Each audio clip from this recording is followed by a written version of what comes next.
Bueno, buenos días. Estamos frente a la segunda clase, conducta según el sistema Bethesda, resultado de la punción de aspiración aguja fina guiada por ecografía. Voy a minimizar la imagen, a efectos de que no estorbe con la presentación.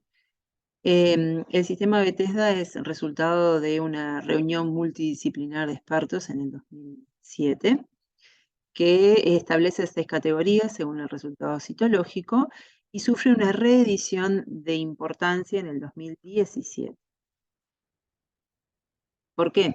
Porque en el 2017 las guías revisadas para el manejo de pacientes con nódulos tiroideos introducen las pruebas moleculares como elemento fundamental, eh, complementario al resultado citológico, y reintroduce la reclasificación de la variante folicular encapsulada del carcinoma papilar de tiroides a una neoplasia de tiroides no invasiva con caracteres nucleares similares al papilar, de ahora en más NIPTP. ¿Por qué la importancia de ello? Porque desde el punto de vista histológico, la OMS establece la diferencia entre la variante folicular del carcinoma papilar con el NIFTP. El primero, es este que está circundado en verde, presenta invasión vascular y capsular asociada, en tanto que el segundo, el NIFTP, no lo presenta y por lo tanto lo convierte en una lesión de bajo riesgo.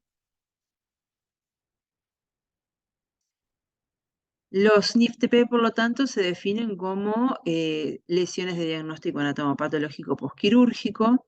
Son nódulos de sospecha ecográfica de malignidad intermedia que no infiltran la cápsula ni los vasos y que característicamente, como elemento diagnóstico, requieren la presencia de menos de un 1% de papilas verdaderas. Un dato de gran relevancia es que corresponden al 15% de los Bethesda 3, 56% del Bethesda 4 y 27% del Bethesda 5.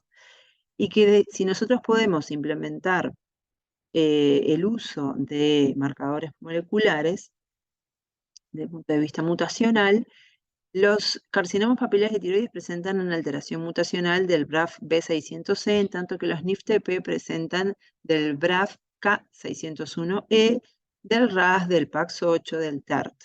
Y eso nos permite diferenciar según el riesgo de malignidad de estas lesiones de alto y bajo riesgo, y por lo tanto cambia, como vemos en el siguiente cuadro, el riesgo de malignidad cuando uno asocia el nuevo concepto de NIFTP como algo diferente al carcinoma de alto riesgo, a cuando uno lo asociaba como si fuera todo igual. Entonces, como hemos remarcado en rojo, el riesgo de malignidad asociado desciende llamativamente.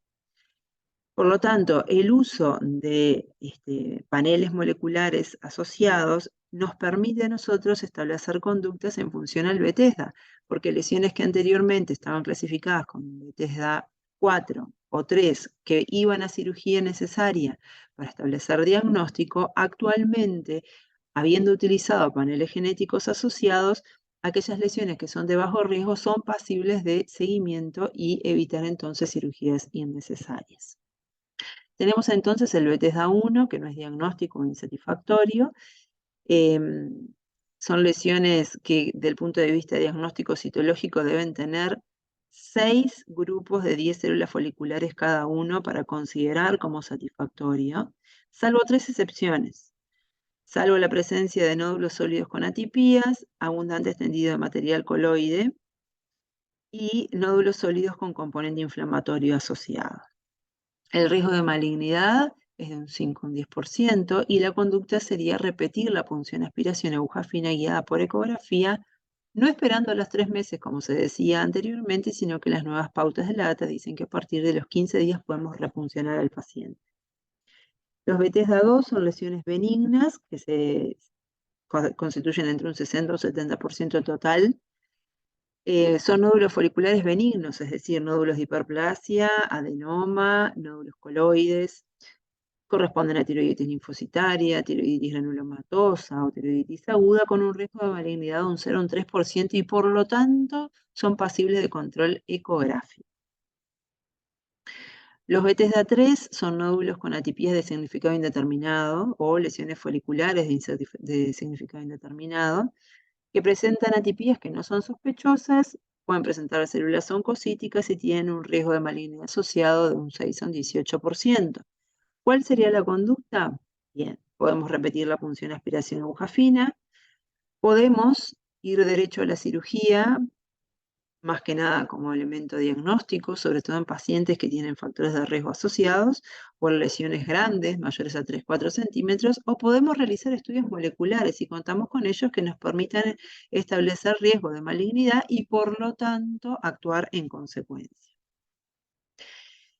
Los Bethesda 4 son neoplasias foliculares o sospechosas de neoplasias foliculares. Tienen una moderada alta celularidad con microfolículos, escaso núcleo coloide. Son neoplasias de células oncocíticas. No se diferencia el adenoma del carcinoma folicular y esto es un elemento de relevancia. Y tiene un riesgo de malignidad que llega al 40%, un 10 al 40%. ¿Cuál es la conducta? Bien. En este caso, la conducta puede ser la cirugía, y irían a una lobectomía, que termina siendo diagnóstica también. Lobectomía, eventualmente lobectomía y ismetomía, con anatomía patológica extemporánea e intraoperatoria, que de llegar a un diagnóstico de carcinoma papilar, se completaría la tiroidectomía, y allí es discutible porque lesiones papilares de bajo grado pueden ser pasibles actualmente de resolución quirúrgica exclusiva de lobectomía, o lesiones de alto grado, habría que completar la tiroidectomía total. Y de contar con estudio molecular previo, nosotros podríamos incluso evitar la cirugía. Y sobre todo, es importante incluso en el diagnóstico de los carcinomas micropapilares, vamos a verlo más adelante, pero aquellos que se puncionaron sin indicación, en donde podemos tener un resultado de sospecha de malignidad o de malignidad, es decir, un Bethesda 5, como veremos a continuación, en el contexto de un carcinoma micropapilar de tiroides, no sería necesaria la cirugía en forma estricta cuando tenemos un riesgo bajo.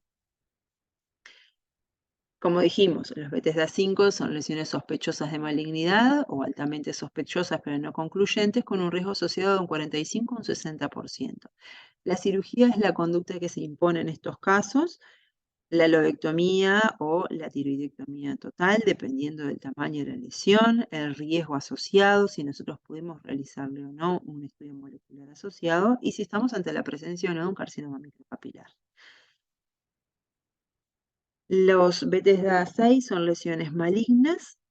Nosotros podemos hacer diagnóstico de Bethesda 6, sobre todo en el carcinoma papilar de tiroides, que constituye el 85% de los carcinomas tiroideos, frente a la presencia de elementos típicos patognomónicos del mismo, y debemos tener presente las variantes que podemos encontrar, como los NIFTP, que son tumores foliculares no invasivos con características nucleares similares al papilar, que son neoplasias de bajo grado y que por lo tanto pueden ser o pasibles de seguimiento o pasibles de cirugía, pero con una lobectomía y ismectomía sería suficiente. Y luego tenemos patrones como el papilar, el sólido, el trabecular, el folicular o el quístico.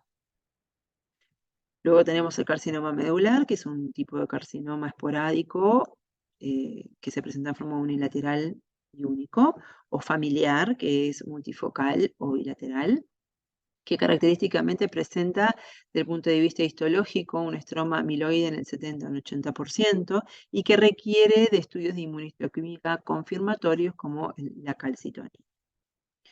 Las lesiones de tipo anaplásico, los carcinomas anaplásicos, los linfomas, que son planteables sobre todo en pacientes de sexo femenino con historia de Hashimoto, pueden ser también metástasis de otras etiologías, como el cáncer de mama, el cáncer de pulmón, y la conducta, dijimos anteriormente, frente a un Bethesda 6, concluyente de malignidad, es la tiroidectomía total, pensando sobre todo en los papilares que son multifocales, multicéntricos, en el carcinoma anaplásico o en el medular, o la lobectomía e ismectomía cuando hablamos de un carcinoma papilar de bajo grado o de un papilar, con o sin vaciamiento asociado, dependiendo de la presencia o no de adenopatías cervicales sospechosas que han sido puncionadas y que confirman la metástasis asociada. ¿Qué pasa con el microcarcinoma papilar? Como dijimos recientemente, pueden ser pasibles a vigilancia activa cuando son pacientes con tumores de muy bajo riesgo, son pacientes con alto riesgo quirúrgico, pacientes añosos con corta expectativa de vida o pacientes con problemas médicos o quirúrgicos que no pueden abordarse del punto de vista quirúrgico. Los estudios moleculares, entonces, como dijimos anteriormente, son estudios que se deben o se pueden, de contar con ellos, asociar para poder en forma complementaria establecer conductas con el sistema Bethesda. Las mutaciones que buscan habitualmente son las mutaciones del BRAF. La B600C tiene una altísima especificidad de 100% para carcinoma papilar de tiroides, 99 a 100%. Luego están los rearreglos RET-PCT, que hay 12 variantes, las mutaciones RAS, KRAS, HRAS, NRAS, que se presentan en todos los nódulos tiroideos indeterminados, pero que no tienen una asociación específica para el carcinoma y se pueden encontrar en lesiones malignas y benignas. Es por eso que los paneles combinan diferentes alteraciones y el resultado de dichas combinaciones nos acercan a un mayor o a un menor riesgo. Existen actualmente varios paneles moleculares, entre los que se encuentra el Tyrosec, el TRIPTAN, el Tiramir, el Afirma con la nueva generación, que es el Afirma GSC, por secuenciación, o el Rosetta GX. ¿Cuál es la diferencia entre todos? Es que actualmente, primero que nada, y quedó remarcado aquí en rojo, el Afirma es el único que ha sido probado y validado, a diferencia de los otros, en poblaciones mayores.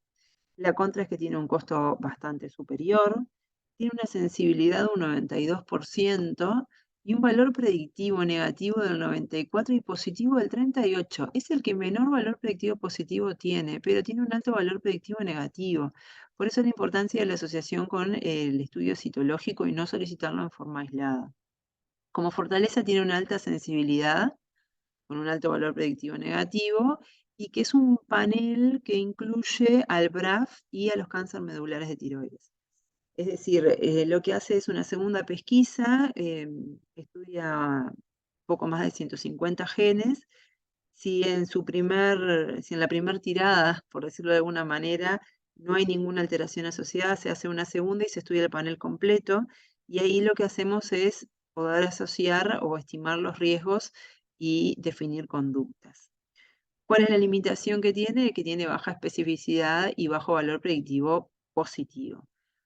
Por eso, y remarco la importancia de asociarlo al Bethesda, al resultado citológico, para establecer conductas.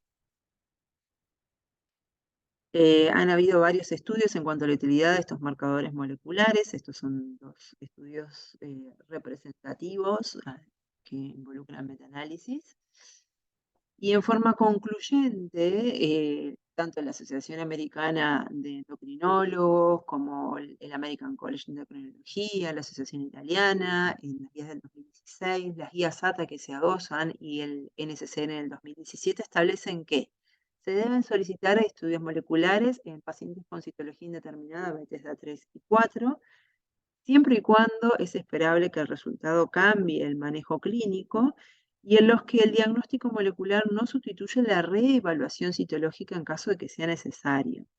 Recordar que lo que hace es ayudar a establecer el manejo terapéutico, si va a ser un manejo conservador o si va a ir a una cirugía diagnóstica o si va a ir a una cirugía de inicio. Esto es todo para la presente clase. Estamos a la orden ante cualquier consulta que quieran realizarnos.